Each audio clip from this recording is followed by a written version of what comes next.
Seja muito bem-vindo ao nosso primeiro episódio desse podcast. O nome desse podcast é Depois de Cristo. Eu sou o Vinícius, sou o host desse podcast e hoje estamos aqui com a presença do nosso querido pastor Helder e o nosso querido diácono William e vamos falar um pouquinho do que Deus tem feito nos nossos PGs e o que a gente tem estudado nesses dias. E antes de mais nada, a gente vai pedir para o pastor Helder e para o irmão William se apresentarem brevemente e falar um pouquinho sobre eles.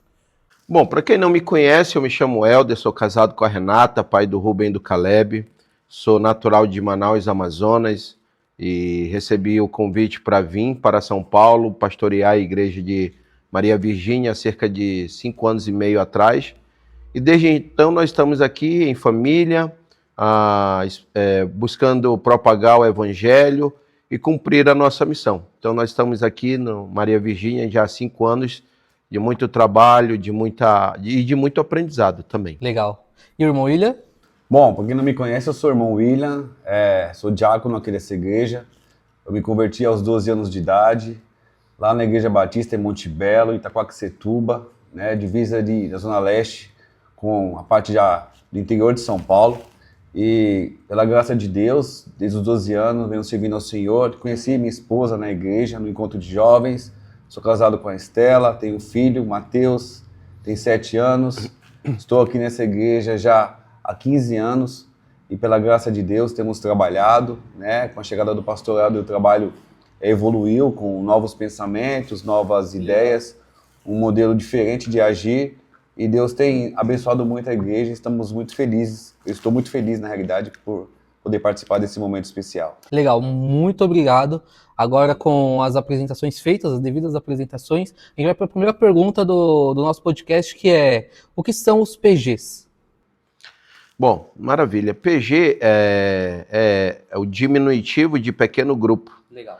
Pequenos grupos são grupos pequenos, exatamente como o nome diz, que se reúnem basicamente com um propósito. Pequeno grupo se iniciou há muito tempo atrás, ainda na época de Jesus, que vivia de casa em casa, muitas vezes na casa de Maria, de Lázaro, Zaqueu.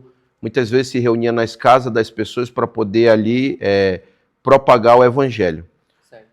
O pequeno grupo tomou mais corpo, foi mais encorpado já no livro de Atos, que a partir do livro de Atos a gente tem ali de maneira mais clara, né, que o objetivo dos primeiros cristãos era de se reunir de casa em casa. Certo. Então, desde então, o pequeno grupo existe, ele não é algo novo, não fomos nós que criamos, pelo contrário, olhamos para a palavra de Deus e decidimos executar aquilo que Jesus e os apóstolos já executavam no passado.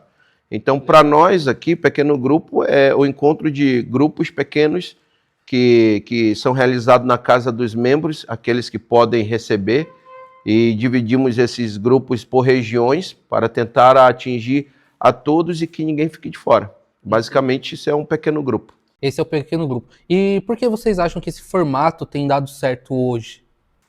Bom, hoje especialmente, aqui na cidade de São Paulo, as pessoas têm vida muito corrida, certo, né? E o culto, ele tem uma liturgia, ele tem um horário certo de começar, de terminar. E o pequeno grupo, ele tem essa possibilidade desses ajustes. Você pode começar mais cedo, pode começar mais tarde, né? Uhum. Você não precisa fazer exatamente no templo. E como muitos irmãos da igreja moram em localidades diferentes, quando esses irmãos se reúnem ali, os que moram na mesma localidade, em alguma casa, isso facilita a questão do transporte, a questão do tempo, da locomoção. Tem um dia certo? O PG, a gente costuma fazer sempre a cada 15 dias, num dia específico, mas isso não é uma regra. Né? Isso pode ser modificado se algum irmão está doente, ou precisa viajar, ou surgiu algum imprevisto.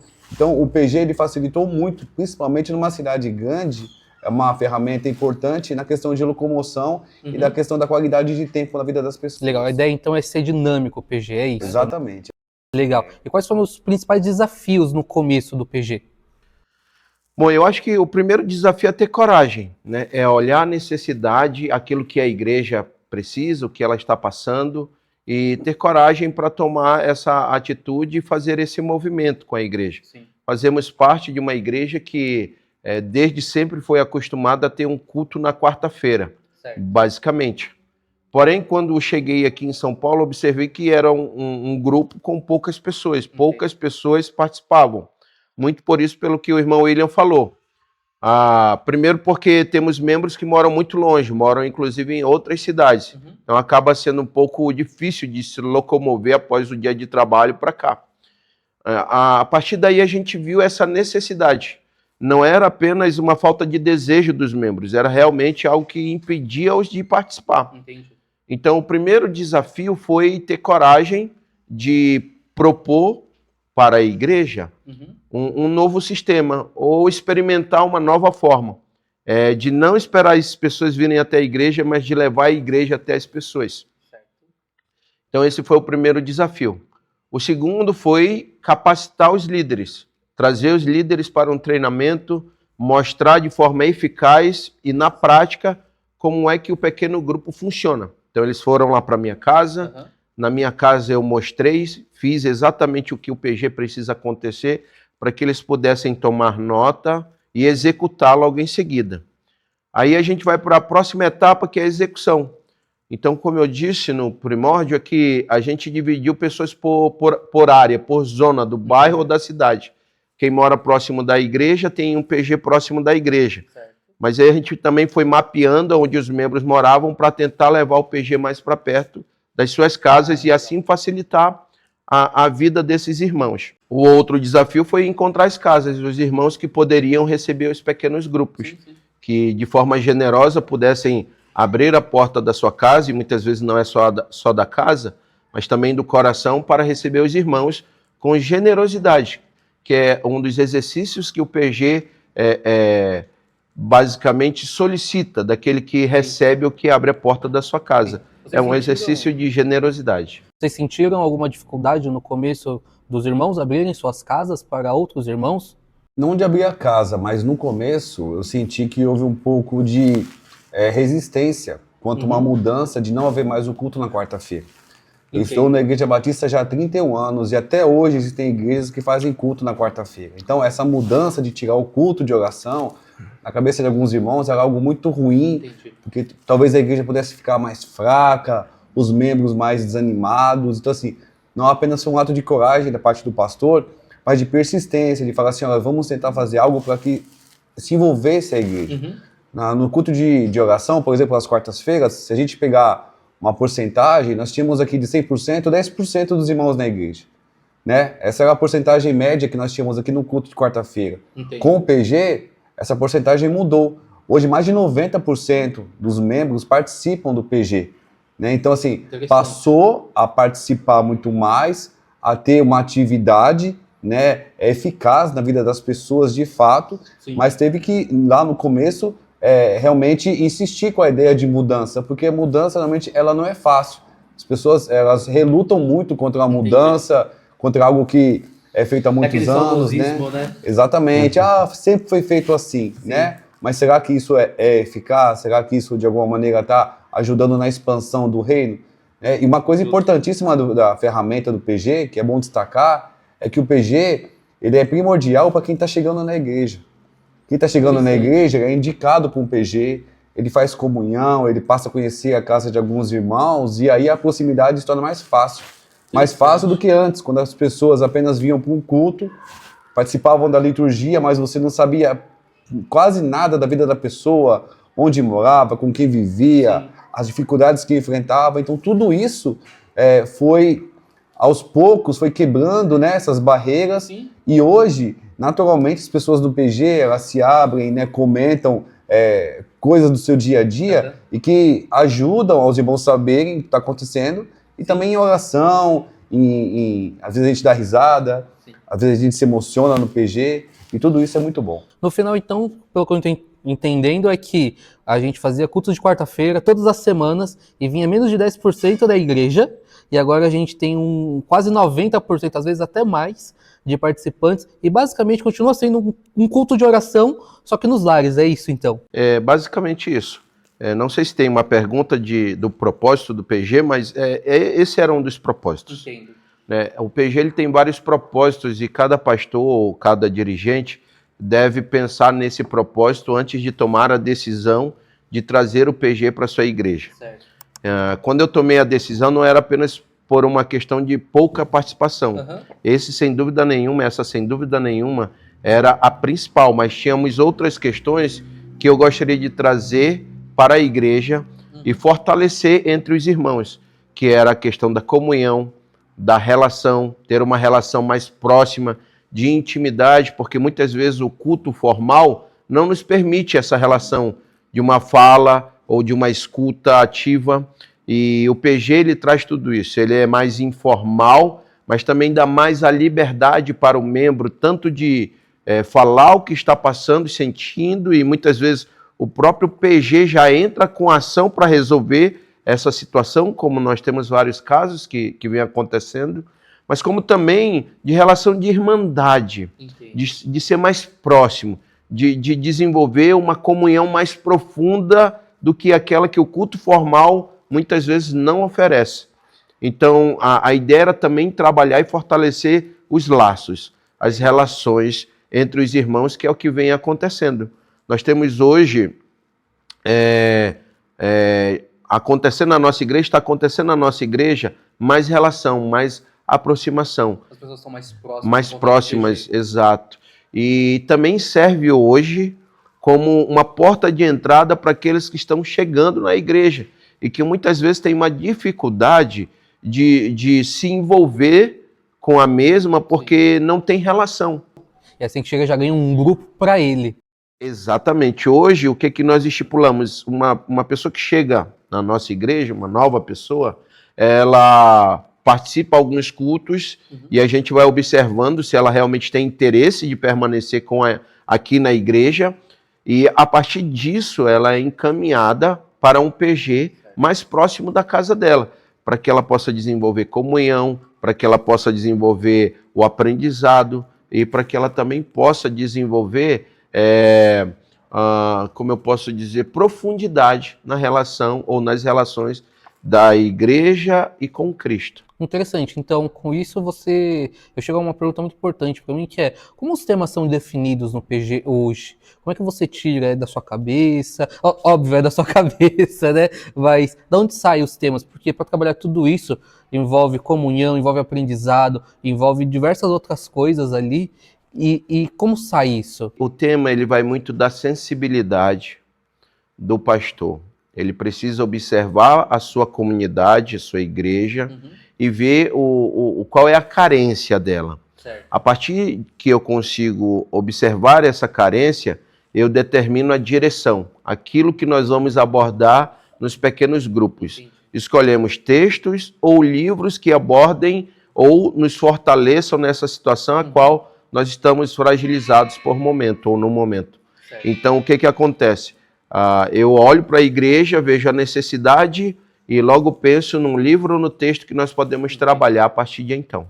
Então, no final, o pastor precisa estar, você no caso, que escolhe esse tema, precisa estar próximo também, não só dos líderes, mas como da comunidade como um todo, certo? Sem dúvida nenhuma. O pastor ele precisa cheirar a ovelha, ele precisa caminhar junto com a ovelha, precisa estar no meio da congregação para poder ouvir os anseios, para poder sentir,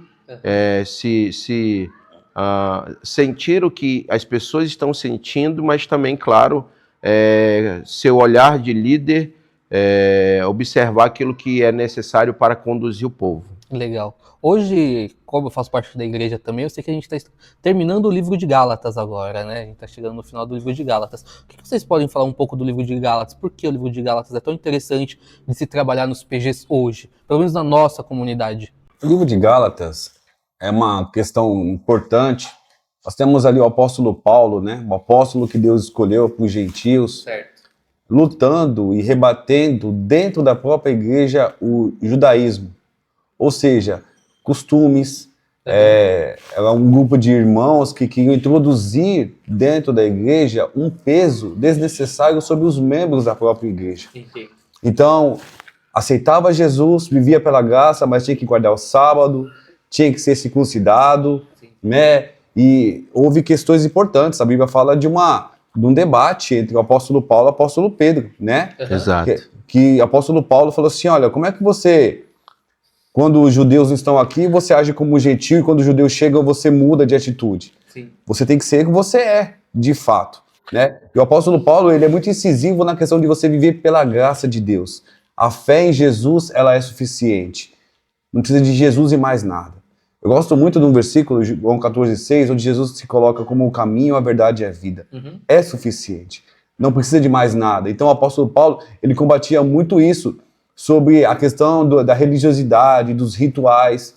É mais ou menos hoje que a gente pode falar com o PG com relação a essa quebra de culto na quarta-feira. Tinha que ser culto, tinha que ser de oração, e tinha que ser quarta-feira. E todas as igrejas, elas caminhavam nesse mesmo ritmo. Se tivesse alguém que fizesse um culto de oração na quinta-feira, por exemplo, Sim. já estava, né, manchando a palavra ou fazendo alguma coisa que seria um escândalo. Então, assim, note a que grau que nós chegamos de religiosidade, de ritualismo. É mais importante se ter o culto de quarta-feira com Exatamente. 2 pessoas do que não ter nada. Exatamente. E aí quando o pastor coloca, né, que o PG ajuda a ter mais comunhão, a ter mais profundidade, eu consigo tirar isso, que eu vivi os 2 tempos, né? Sim. O culto de quarta-feira, ele tinha início, meio e fim. Dentro de 1 hora nós fazíamos tudo, saímos daqui. Hoje o PG, se a gente não pôr um ponto final, o PG dura 2 horas, 2 horas e meia, 3 horas, por quê? As pessoas querem conversar, elas querem participar. E é interessante no PG, por quê? Porque o PG, quando ele vem na minha casa, e quando eu estou recebendo visita, eu quero dar o melhor. Então tem sempre o lanchinho. Sim. E aí você capricha naquele lanchinho, e aí é uma disputa gostosa, porque o outro irmão também, ele quer oferecer o melhor dele. Entendi. E aí cada vez que a gente vai, o lanche é mais gostoso, a conversa é melhor, e a risada, e as brincadeiras, e o tempo vai fluindo de uma maneira tão boa, que você chega, nossa, já são 11 da noite, vamos acabar o PG, vamos tirar a nossa fotinha aqui, postar lá no grupo da igreja, mas é uma coisa gostosa, não é você ficar horas numa situação pesada, olha, momento de oração, vamos ficar de joelho, não. Sim, sim. E nisso tudo, a gente viu o nome de Deus sendo glorificado, né? Porque desde que o pastor chegou, ele falou assim, irmãos, a igreja tem que ser um lugar suave, tranquilo, é um lugar bom de se estar. A igreja não pode ser um lugar carregado. E através do PG, a gente consegue observar isso mesmo, que as pessoas vão, as pessoas gostam, as pessoas ficam lá no PG, né? Sim. Então o PG acaba, mas a conversa continua, é uma grande bênção. Interessante. Essa junção que vocês estão fazendo é interessante, do livro de Gálatas com o PG e o novo com o velho, que precisa nossa, eu preciso dessa liturgia. Você até comentou que tinha alguns irmãos que eram até contra cancelar a quarta-feira, né? O famoso culto de oração que os batistas fazem muito. E a gente pega muito disso da religiosidade que Paulo estava combatendo, brigou inclusive com Pedro, ali em um dado momento de comunhão, inclusive, que é o que a gente faz nos PGs. E ali no capítulo 2 eles brigam ali, que é justamente o que você comentou, e olha que interessante. Basicamente, Paulo estava brigando para que os irmãos ficassem em comunhão. É interessante. E a sua visão sobre o livro de Gálatas em si, os 6 capítulos que nós temos? Bom, é exatamente isso que o irmão William falou. O livro de Gálatas foi escolhido para que nós, como igreja, tivéssemos profundidade de conhecimento daquilo que somos e a quem pertencemos. Pertencemos a Cristo. Foi Cristo que morreu por nós. Nós não precisamos de mais nada. Qualquer outra coisa que se coloque além de Cristo é mentira, é enganoso, é falso e desnecessário. Nós precisamos viver com Cristo e aprender sobre a graça de Jesus, a graça que Cristo trouxe sobre as nossas vidas. O próprio Senhor Jesus disse que seu fardo é leve e suave. Não há por que a igreja querer mudar isso, mudar aquilo que Cristo nos deu como herança também.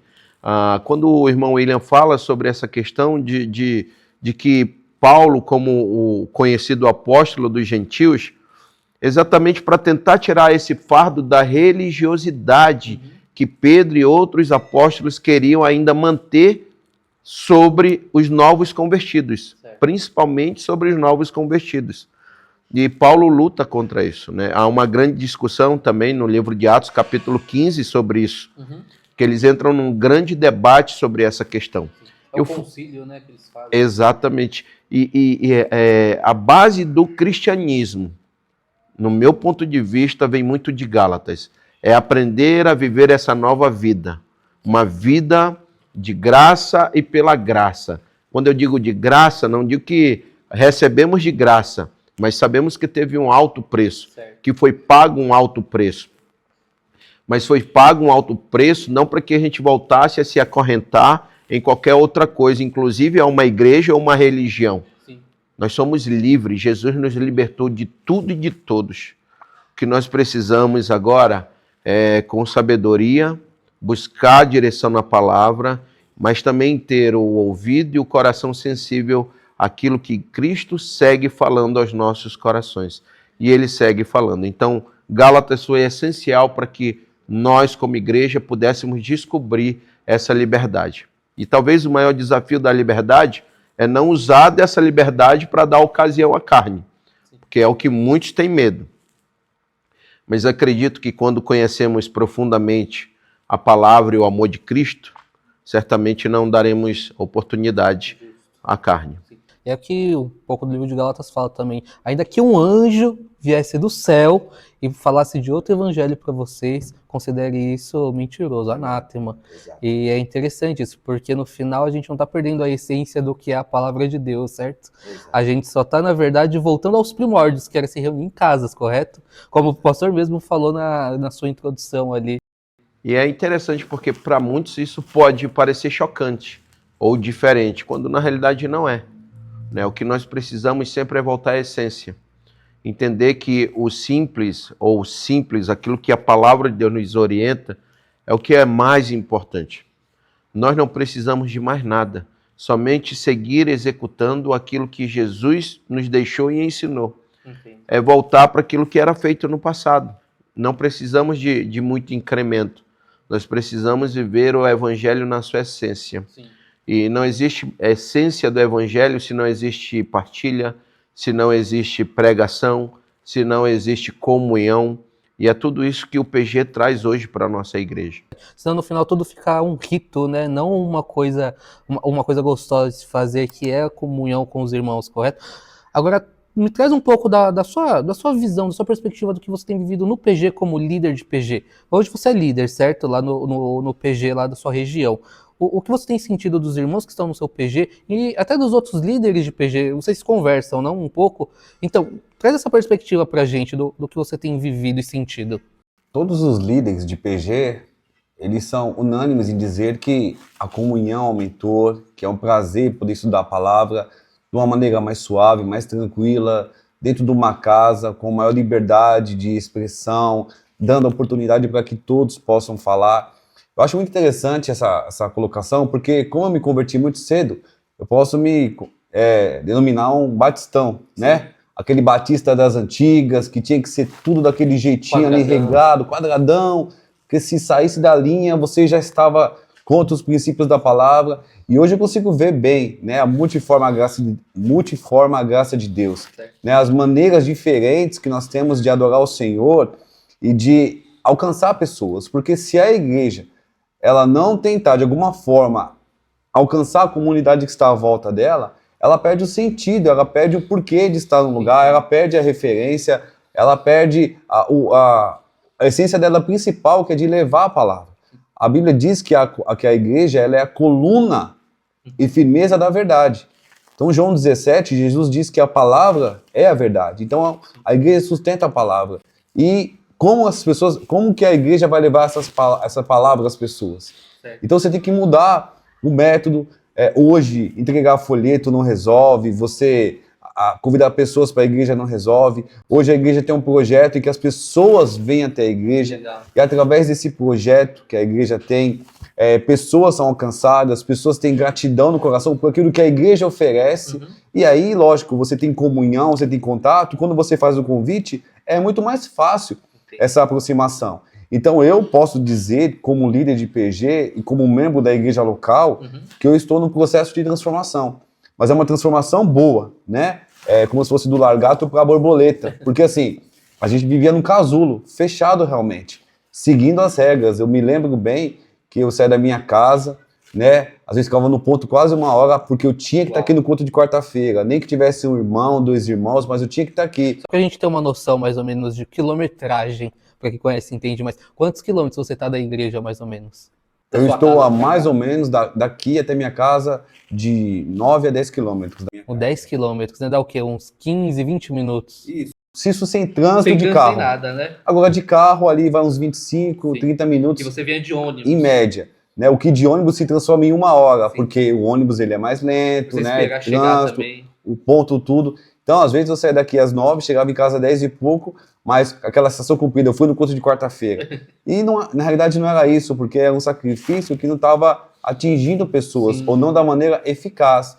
E o pastor, por isso que a igreja é tão importante ter o pastor, que o pastor nos dá o direcionamento, e a gente tem duas opções, ou a gente obedece, ou a gente não obedece. Sim. E a Bíblia diz que nós devemos obedecer os nossos pastores. E quem está falando aqui é uma pessoa que esteve à frente da igreja, e que viveu numa igreja 10 anos sem pastor. Então, Sim. a gente sabe bem das dificuldades, como que é e como era. Hoje a gente acaba o culto e a gente basicamente faz 2 cultos, né? Tem a liturgia do culto normal e tem o segundo culto, quando os irmãos conversam. Legal. E a gente gosta de comer muito, a gente está sempre junto, Sim. é restaurante, é festa. É dificilmente uma semana que a gente não tem um encontro, Não não tá faz junto. alguma coisa. Então, assim, isso é uma bênção. Antigamente os irmãos faziam aniversário, você nem sabia. Hoje a gente está lá, é no restaurante japonês, é na churrascaria. Às vezes a gente nem gosta de japonês. Às vezes, a gente nem tá lá, a gente come aquele yakisoba lá e tá tudo certo, é uma maravilha. Mas o mais importante é isso, é a comunhão, é o estar junto. É isso que vale a pena. E é por isso que a igreja, ela está nisso, e o nosso depoimento aqui é tão importante. Sim. Porque talvez alguém que esteja me ouvindo, esteja naquela época ainda, como batistão, olha, eu não posso sair disso, eu não posso Sim. fazer aquilo. Nós podemos fazer. O que nós não podemos deixar é de viver a palavra, é de ler a palavra, de estudar, de se identificar, né? Os métodos, eles mudam, mas a forma principal da palavra de Deus, essa não vai mudar Continua nunca, eternamente. eternamente. Eu costumo dizer, irmão, que assim, a palavra de Deus, ela é intocável. Nós não mudamos a palavra de Deus. Mas a mesma palavra, ela existe em diversas formas de ser anunciada, diversas formas de ser pregada. Uhum. E mais do que nunca, o que nós estamos precisando são de novas formas, sem mudar o evangelho. O evangelho não pode ser Imutável. mudado, ele é imutável. Agora, as formas de se levar são diversas. Você pode levar uma mesma notícia de diversas formas. Uhum. E o que nós estamos procurando é exatamente isso. Uma forma eficaz, onde gera interesse no ouvinte, e uma vez que gera interesse no ouvinte, nós acreditamos verdadeiramente que essa semente foi semeada e que futuramente dará muitos frutos. Muito legal esse bate-papo aqui com vocês, muito obrigado. Mas só para deixar um gostinho aí, qual vai ser o próximo tema aí que a gente vai trabalhar? Bom, a gente está aí finalizando, né, o livro de Gálatas, foi um livro marcante para todos nós, exatamente por esse despertar de aprendizado, de estudar um livro profundamente e trazendo para a prática do cotidiano das nossas vidas. Mas agora nós vamos para o livro de Efésios. Legal. A gente entende que a igreja hoje precisa refletir alguns pontos que Paulo escreveu para aquela igreja e que serve muito bem para a nossa igreja, assim como para qualquer outra igreja Sim. no mundo que nós vivemos. Então, com isso, nós esperamos aí fechar esse ano 4 cartas de Paulo, que escreveu às igrejas e certamente tem edificado até hoje a nossa igreja e as nossas vidas. Legal, então. A gente vai fechar, então, essa conversa. Muito obrigado. A gente falou um pouco do que Deus tem feito na nossa igreja, na nossa comunidade aqui, um pouco com o pastor Helder, um pouco com o nosso irmão e diácono William. Agradecemos a presença. Vocês têm um último recado para deixar para o pessoal? Vocês podem olhar para essa câmera aqui e passar esse recado. Bom, Vai, começar por mim, eu quero dizer para você que está me assistindo que o Evangelho é transformador e que a nossa vida é uma vida de aprendizado. Por muitos anos eu achava que eu sabia muito e a gente vai vivendo e vai vendo que quanto mais a gente estuda, quanto mais a gente conhece, menos sabemos. Porque o conhecer a Deus é algo que é infinito. E eu tenho vivido uma mudança, uma transformação na minha vida através da minha igreja, através do que tem acontecido aqui com os projetos, com as coisas que estão acontecendo que são diferentes do que nós durante anos fizemos, e está sendo uma experiência muito boa, e o que está servindo para a minha vida, para a minha igreja, pode servir para você também. Então, o meu conselho para você que está me ouvindo, me assistindo, é aceite a mudança, faça uma análise, né? Lógico que nós não estamos falando aqui que tudo que é colocado devemos aceitar, não, mas se estiver na palavra, se apenas a forma for diferente daquilo que você está acostumado, talvez seja o ponto de virada na sua vida, na vida da sua igreja, para que a sua igreja passe a ser relevante na sua comunidade, aonde ela está ali localizada, e assim, de fato, o evangelho de Deus chegue nas pessoas, alcance as pessoas e assim a gente possa ver o maior milagre de todos, que é a transformações de vidas.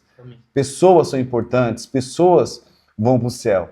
Então, quando a gente trabalha com pessoas, quando a gente se aproxima de pessoas, seja através de projeto, seja através de PG ou de qualquer outra ferramenta que for colocada na igreja, olha, vale a pena a mudança.